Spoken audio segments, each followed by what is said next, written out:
Hey there, it's Chris from Line Punch Forge. I'm here with Michelle Lierre. Welcome to video number 2, where we're going to talk about using the soldering stencils. The last video was us talking about how to design around the soldering stencils, or really, honestly, any other filigree. It's like you start off by drawing and creating a design. So talked a little bit about some of the keys to a good filigree design, and then today we're going to take some of those designs that we talked about in the last video and actually move them to using the soldering stencils. It's one of the bigger questions we get. I love soldering stencils, but I have no idea how to use them. How do I use them? So we're doing it. I don't expect everybody to make filigree. Hopefully, even if you aren't interested in filigree and you don't like curly cues, that you can gain some ideas around the principles behind what we're doing. So please don't be intimidated. I don't expect you to do what I'm doing. Let's get into it. Okay, so in our last video, we talked about the kind of ginkgo design that we had laid out. Are we going to do a ginkgo for this one too? Yeah. Okay, Yeah, I thought we would. Perfect. So why don't you tell me what you have on your bench here? Yeah, so I have a pile. I most of the time have a pile, but these are just some of the various different filigree wires and things I might use for bones. Some really common things that I use. I'm pointing at it because it's another one of those major questions that we get. Right. What kind of silver should I use? What kind of material should I use? What kind of wire should I use? Right. So you have some argentium, I see. You have some fine silver. This is actually sterling. Okay. This is a product. If you don't have a rolling mill and you don't have an ability, to twist your own wire, this is a product from Rio, and it looks kind of dingy because I have annealed it, and that's why it's a little bit darker, but it doesn't matter. This is something you can buy as is. You don't have to do anything to it but anneal it, which is what softens your material, makes it easier to work with. This is sterling silver, and it's available at Rio, and we can, in the notes, give you the number. And this is a great product to start with. You do have to be aware of, making sure that you're using flux because it is sterling silver, and how you polish it. But it's fabulous. It's all one piece. It's not multiple threads. It's actually textured rather than twisted. And it makes a great product. It's much easier to solder with when something isn't multiple threads and it's just all one piece because it conducts heat a little bit better and it's less likely to melt. Can you use sterling silver and argentium silver together? Yeah. Some people might say no, but I'm one of those people that says, go ahead and try it, see what happens. I do it all the time. I think one of the things you have to think about when that is the germanium content of argentium will make it so that it won't tarnish. And then the sterling silver will potentially tarnish. So if you're trying to make a two-tone design that will maybe tarnish differently, that would be kind of cool. And honestly, really, when you're first starting, it really doesn't make that much of a difference. Because I do a lot of filigree, and I feel like argentium shines up a lot better and keeps its shine a lot better. So that's what I use, but sterling silver works great, and it's wonderful to practice with, and it's so nice to have a product that you can just buy and use. The other thing I like to use is Rio does have another wire if you have a rolling mill or an ability to flatten it. This is a twisted wire. It is textured as well, but it comes round, and it does come in argentium. And so because I have a rolling mill and I have a small kiln that helps me with annealing if I need to, I can roll this flat, and I'll talk about why it needs to be rolled flat in just a minute. But I can roll this flat and make a very nice filigree wire. I like the 20 gauge. This is the 21, and it's quite a bit thinner. I use the 20 gauge most often, but the 21 gauge works as well. The 18 gauge is quite thick. Here's the 18. Here's just so you can see a difference. So 21 gauge and 18 gauge. And then the 20 gauge is obviously the one I use most often, and it's also the one that I have the least amount of. I think this is it right here. And that is not rolled. That's just the way it comes. It's round. And I tend to roll it. And once I roll it down, I can measure it for you so that you know what dimension I roll it to. But I want it not so flat that it's like a thin ribbon, and not so, I don't want it to look like D-wire. And the reason why you want to roll your wire flat is because if you're laying two things together that are round, your contact point is pretty small. And the likelihood that so this is like a side, let's say like, you cut your wire in half and this is your side view, right? You're looking at it. So if you're laying a bunch of wires in your frame and like this, and they're round, what's going to happen is they're just going to go all over the place. They're not going to stay where you put them. They're going to be shifting and rolling and moving. So what you want to do is what you really want is you want to roll it flat. So when your wires are right next to each other, when they're touching, see how much more of a contact point there is? This is where your solder is, as opposed to like a tiny, where those two circles touch. So this makes it's much easier to bend, it's much easier to shape, and it's much easier to work with. So when I'm doing curls and all different designs, this is what I want. I don't want it to be like tiny thin lines of wire. You want to have some radius on the outside of I don't, and that again is like, okay, it depends on what I'm making. So there are times where I'll roll a wire down, like especially for rings, I'll actually do like a 4-thread twist. So this is your advanced, right? Yeah. If I'm making a ring, I need it to be like significant. So here's an example right here. This is a 3-strand wire that I did.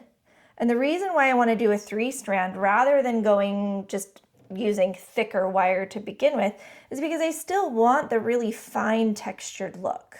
So when I do multiple strands, I can actually make my wire taller. And have more texture. And still, when you look straight down on it, it still looks very fine. That makes sense. So if you look at some of my rings, if you measured the side, you're going to see filigree wire that's like sometimes 1.5 to like maybe even up to 2 millimeters tall, but it's only going to be like maybe 0.6 millimeters wide if you look straight down on it. Nice. It is not easy to do that. I don't recommend that for beginners, but that's kind of like some more of just the philosophy, I guess. Yeah. And the theory behind knowing what you're going to do. So once we've chosen our wire for the design, where do you go next? I start with what I'm going to work on, and I like using, you can use a piece of wood. I have this I use occasionally. This is acrylic. Yeah, it's just acrylic. You get this in a 2-pack, and I think they use it for PMC, precious metal clay, for like mixing and prepping your pieces. What do you use it for? Well, this is what I'm actually going to work on. So the first thing I do is I grab my masking tape. They do not use mom's tape, masking tape. Moms do not use. Yep. Because let me tell you, with 3 children, there's always masking tape missing.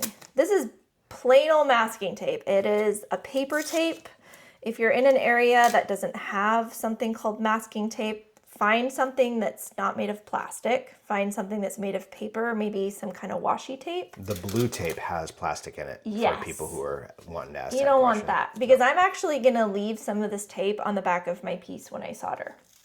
Some people don't like that method, but it's what I use at my bench. So I have 3 pieces, 1 large and 2 smaller, and I'm just going to take it I'm putting it sticky side up. And you could use a double-sided tape, but again, I'm planning on burning off this tape, which I'll get to. And if you take my class, then you'll really know about that. Really know all about it. Okay. So now I've got a sticky area. Okay. I am going to do, and we won't do the whole thing, but I'm going to do earrings. Okay. Using the ginkgos. These are the ginkgos. And there is a larger ginkgo in this set. This is in the split leaf soldering stencils set. That's a mouthful. That's a mouthful. This is the main size. This is the one I'm using for earrings. And because it's kind of wide, I know that I'm going to need to add some bones so that it's a little bit more stronger, rather than maybe if I was doing an earring with something like this, where the stem is going to go all the way down. I don't really need anything structurally to help me with my sides. Okay. So I'm not going to do both. Normally I do these side by side, and I do a piece in one and then a piece in the other. I'm just going to show you one. Okay, stick that right on there. And then the first thing I'm going to do is get a post. So this is a 20 gauge or a 0.8. I'm actually going to incorporate the earring wire right into my piece, and I've rolled this end flat. So that it does the same thing we were talking about. The same thing. Yeah. And I'm going to stick that right in there. A little trick. So you got some pliers you just pulled out. Before I put this in, I want to make sure this stays. I don't want it to go on its side like this. I don't know if you can see that very well. So I want this to have the flat sides going to each side, not facing up. So you want the flat sides going this way and this way, not straight up. Yes. Okay. And I marked where I rolled the flat side to. You can hammer it. And I didn't anneal it afterwards because I actually want it to be a little stiff. I'm just going to curve this slightly. Oh, so it maintains its position. And the fun thing about leaves is they don't have to be perfect. If your wire in there kind of like is a little wavy, okay, leaves are wavy. All right, so I'm going to stick that in there. Sometimes I will, oh yeah, see, I bent that the wrong direction. It's up a little bit, it's not flat. You want to make sure you're bending it so it's supporting and making sure that thing isn't rolling. So I'm going to take that out and do it again. You got it readjusted there. I just don't want it to roll. That's all. And if I'm remembering from the other videos and kind of what we talked about, the next step is bones. The next step is bones. So before I do bones, I got to make sure I have the wire that I want. I actually want something a little bit larger than the earring wire, but for me, I think 18 gauge is a little too much. So I'm actually going to use 19 gauge, which is, I think, around a 0.9 millimeter wire, and I'm going to go ahead and roll it. Okay. And that's going to help me add that extra structure. And that adds those flats too, so everything sticks together with a better solder joint. Yep. In our butt cheeks. We don't want butt cheeks, we want nice flat patties. No flat patties. Flat patties? Like hamburgers. Like pancakes. Yeah, a pancake stack? Pancake stack. There we go. No butt cheeks, pancake stack.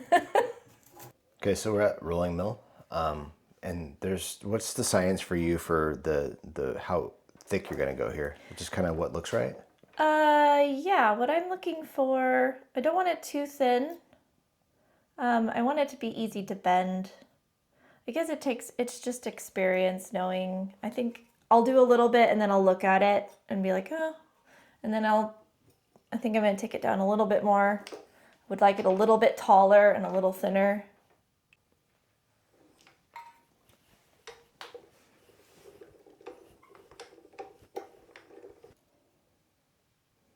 Happy? Yeah, I'm happy with that. So now that we rolled our metal, we are going to anneal it because we're going to want to bend it inside of the frame. And anyone who's tried to bend wire, you just sent through a rolling mill, it's not a whole lot of fun. And you won't be able to adjust it nearly as nicely if you don't anneal. Oh, there's my gold balls. She found her gold balls. So we've got our 2 bundles of wire here, your bones and then your internal ones. And you just mentioned to me off camera what size torch titch you're using. Torch Yeah, titch? this is a Torch titch. Torch tip. Say that 5 more times.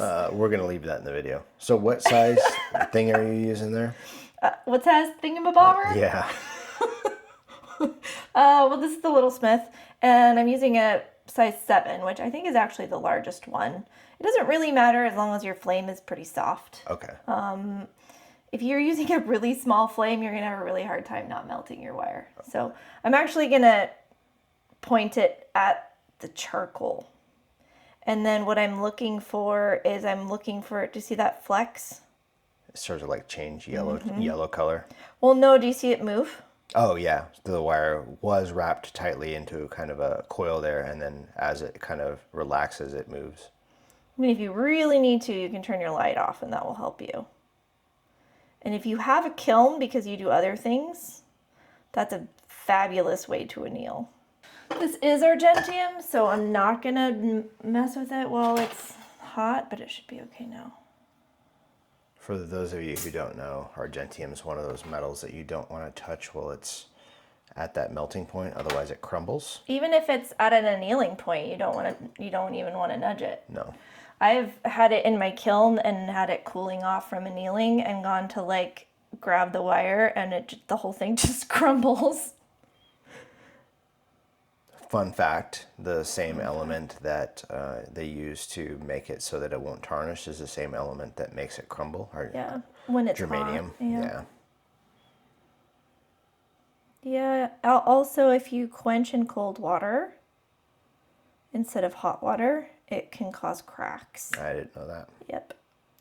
Learned that the hard way too. I was working on a flower stamen, and the thicker parts are a little bit more susceptible to like a thermal shock. And so that happened to me a couple times. Probably because the thicker parts were still hotter. Hot, yeah. Yeah. All right, so we've annealed and quenched, and do you do anything with it, like pickle or any of that at this point? Yeah, I actually quench and pickle because it's a little bit like depletion gilding. Okay.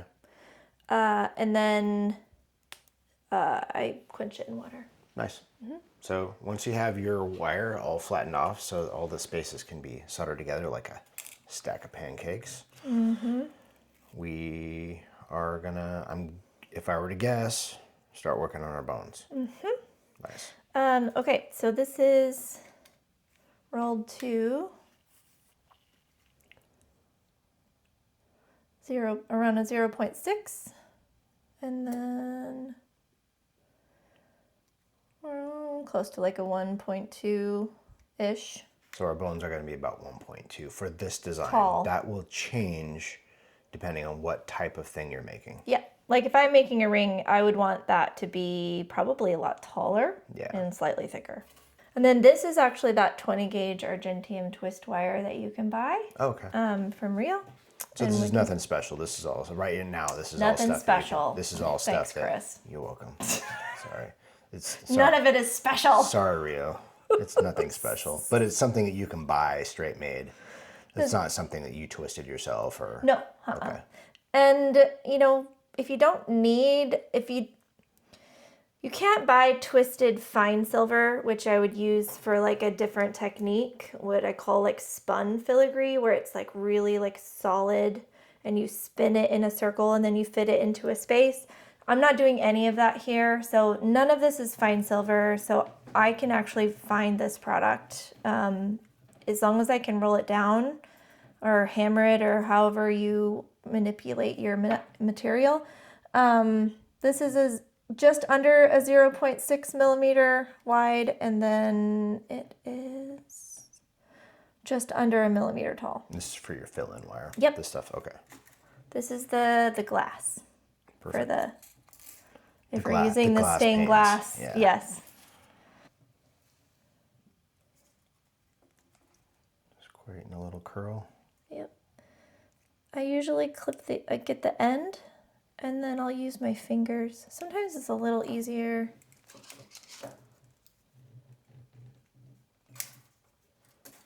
to work with like a 6 or 8 inch piece.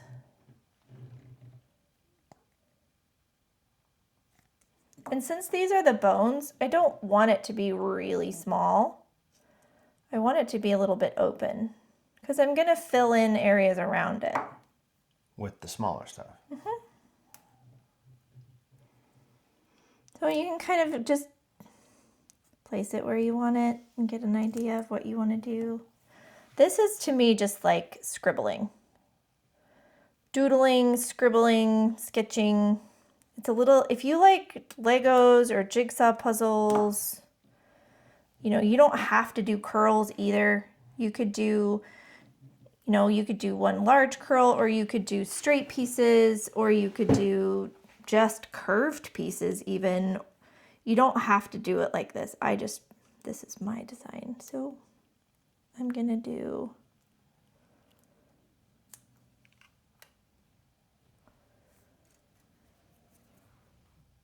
We're just clipping it off so it fits inside the frame.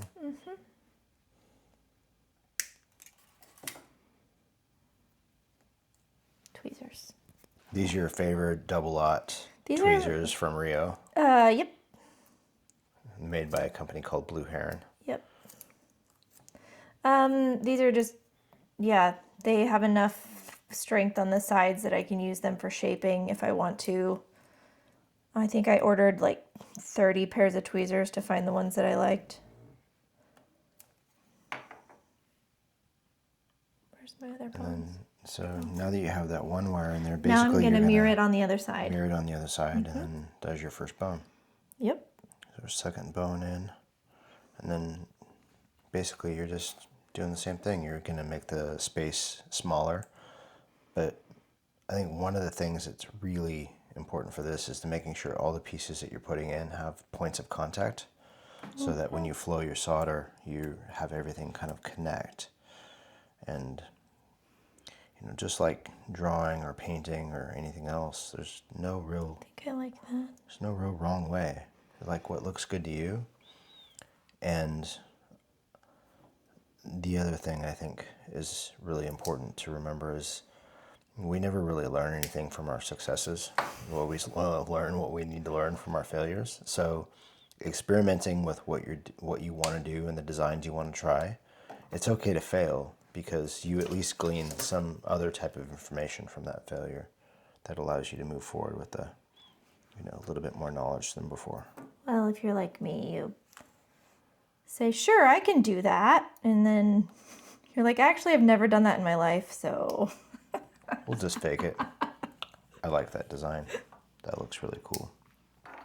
I wanted this to run along the center because like if you look at a tree, the trunk is the thickest part, and then everything kind of branches off from that. So nature has a way of telling us how to do things. Nice. Yeah, I like the design. And so we're just gonna go ahead and make another one of those. And I will frequently put pieces in and be like, nope, that's not working for me, and take them out and redo them, because you don't always know until you start working that you want it to be different. People are probably going to ask as they're seeing this, what kind of pliers should I use? What kind of pliers do I need? You have some relatively expensive Lindstroms. Yes. And some Tronics and stuff like that, but to get started, you don't really need that. No. You're buying the expensive ones because you've invested in what you want to do. Tweezers are Do you know going how to be much these cost? $2, $2.50. Like $3. $3, yeah. There is a nicer pair, which I do have the nicer pair as well, and those also get taken by my children, and I think they're like $25. But I have like 6 to 10 pairs of those Blue Heron, and I love them.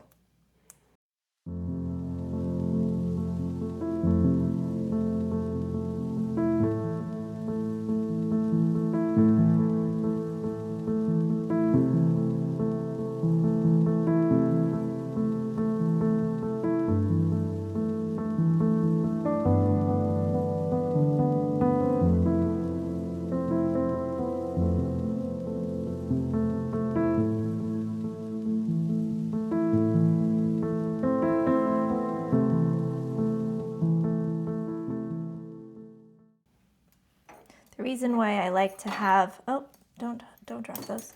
I like to have a separate piece is because I need to be able to turn it. Some people might be like, why don't you work on your bench pin? Well, because my bench pin generally doesn't do this. And if you see more like indigenous artists, they're just working on a piece of wood. It doesn't have to be special.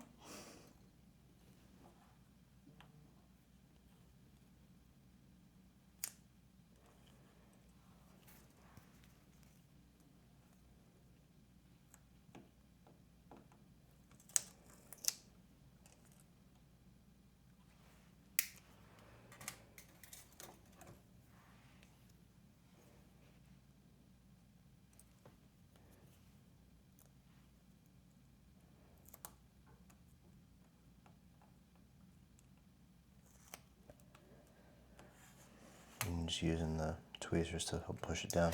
Yeah, you can use kind of the flat side of the tweezers. You can use the sides for shaping if you want. Yeah. Looks good. Yeah.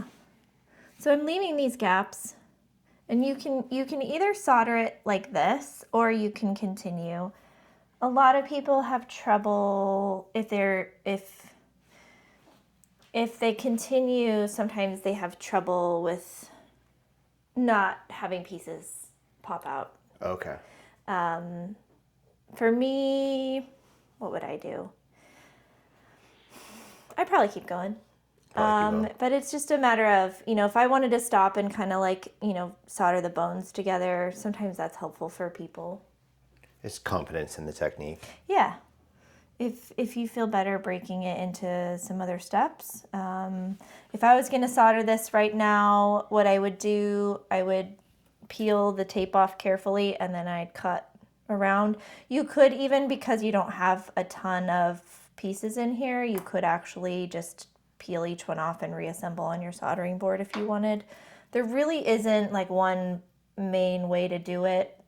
Every filigree artist does it a little different. But for the sake of the video, I'm going to keep going. Sounds good. And we're going to take and fill in kind of our small stained glass areas now. Yep. Sweet.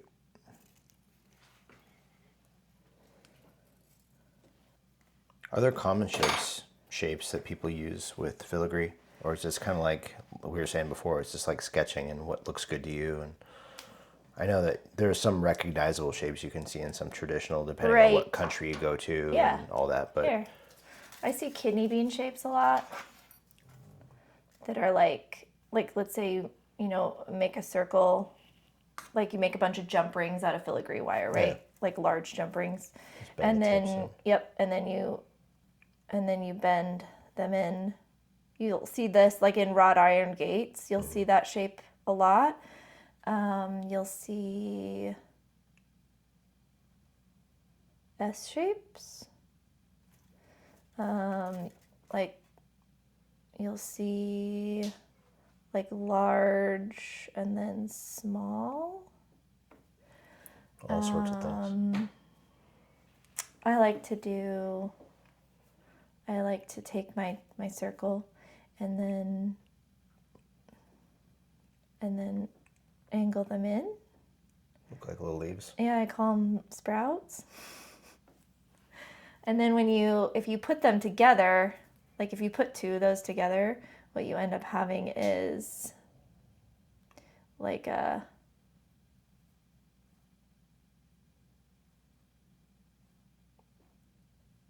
so you can see there's one shape right here and there's another.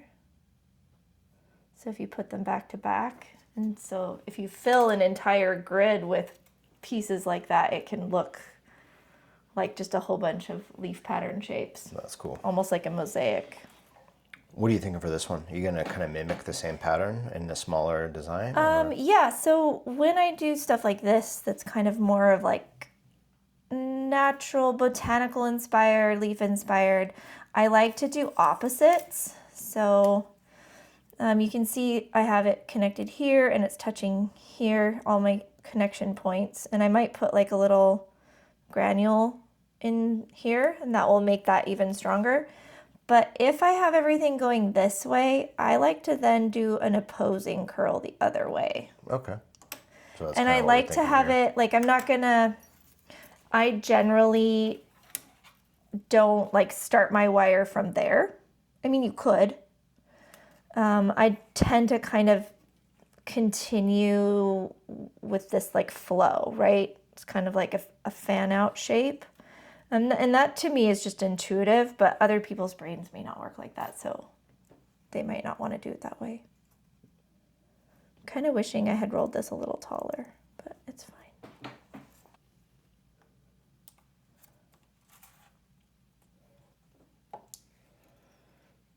If I was making 2 earrings, obviously I usually am making 2 earrings, then I would do the same exact one on the other earring as I go. So I would mirror the 2. Your order operations would mirror. Just like I'm mirroring this side with this side, I would then mirror the other earring at the same time. So I wouldn't do all this and then do all that again. I would that makes one sense. piece here, one piece on the other one, one piece here, one piece on the other one. It's just like anything with a manufacturing process. Yeah. If you stop and then reset up and do something else, you're not as efficient. And do you like the quiet, relaxing part of this?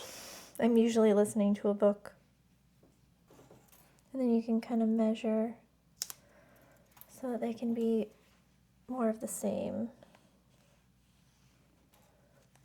But if you look at filigree, it is not exact. It is not even close. In fact, most people don't even measure. They don't even try to make it the same. And they get offended when I call it scribbling, I think. But to me, that's what it is. It's scribbling. What I'm doing is I think of this as doodling, not scribbling.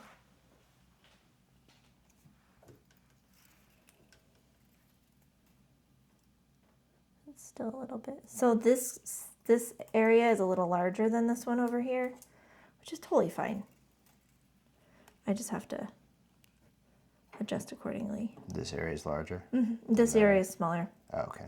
So this one. It doesn't matter. Unless that's important to someone. Let's hope not. Yeah. What you can do, try to, without making things pop. You can kind of round it out. Round it out, push it around. Starting to get filled in there. Yep. In order to fit these little tiny pieces in, I need my wire to be quite tapered. Do you just taper it with pliers? Yeah, I do it right now, watch. Just little tiny squeezes? I'm gonna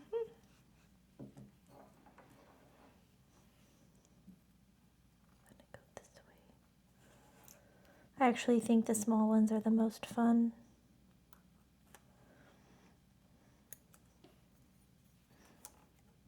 If you don't like small stuff, this might not be your thing. That's okay. To each his own.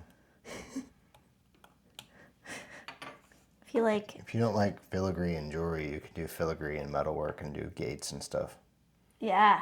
There you Oh go. man, I'm a huge Oh, when you and iron railing fan. when you and I were traveling over in Connecticut, Rhode Island, we were stopping at almost every piece of ironwork and Yep. admiring the Yep. somebody's Banisters and somebody's front door. Yeah. I'm sure they're used to it. I was in Victoria, BC, and there's cool ironwork everywhere. Flowers and ironwork. What are we doing now, Michelle? Oh, just adding some balls. So these balls, they're basically balled up, whatever material you want to use. Yeah, I tend to I like to have them consistently the same size. Do you just like measure them out through like a gradient type thing? Or? Well, actually, this is a 21 gauge wire that I clipped at 3.3 millimeters long. And then you ball them up so they're all consistent. Mm-hmm. And then you use those to help bridge the gap in the filigree to add more connection points.